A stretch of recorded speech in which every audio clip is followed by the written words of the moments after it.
আমরা যে আমলগুলি করি সে প্রত্যেকটা আমলের একটা পুরস্কার আছে, সেটা ঘোষিত আছে। কিন্তু রমাদানের রোজা হলো এমন একটা আমল যে সম্পর্কে আল্লাহ একটা সুন্দর কথা বলেছেন। এটা কোনো নির্দিষ্ট পুরস্কার না বলে আল্লাহ তাআলা বলছেন, আস-সাওমু লি ওয়া আনা আজজি বিহি। রোজা হইল ভেরি স্পেশালি আমার জন্য, আমার সন্তুষ্টির জন্য, এবং আমি নিজ হাতে সেটা পুরস্কার দেব। কি দিবেন সেটা বলেন নাই, উজ্জ্বল আছে।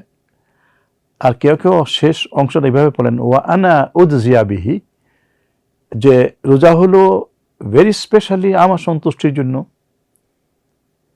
এবং আমি নিজে এর প্রতিদান। মানে রোজা রাখলে আল্লাহকে পাওয়া যাবে। এই ভাষাটা একটু খেয়াল করেন। কেউ যদি সত্যি আল্লাহ সন্তুষ্টির জন্য রোজা রাখে, তাকওয়া অর্জন করার চেষ্টা করে, তাহলে সে আল্লাহকে পায় এবং আল্লাহ তার যে স্পেশাল পুরস্কার দিবেন সেটা আল্লাহই এটা উজ্জ্বল রেখেছেন এবং সেটা মহামূল্যবান পুরস্কার। এটা হলো হাদিসে কুদসিতে আছে। আল্লাহ আমাদেরকে তৌফিক দিন আমরা যেন সেভাবে আল্লাহর থেকে সে পুরস্কার পেতে পারি, বিশেষ পুরস্কার, এবং আমরা আল্লাহকেই পেতে পারি। সবাইকে ধন্যবাদ।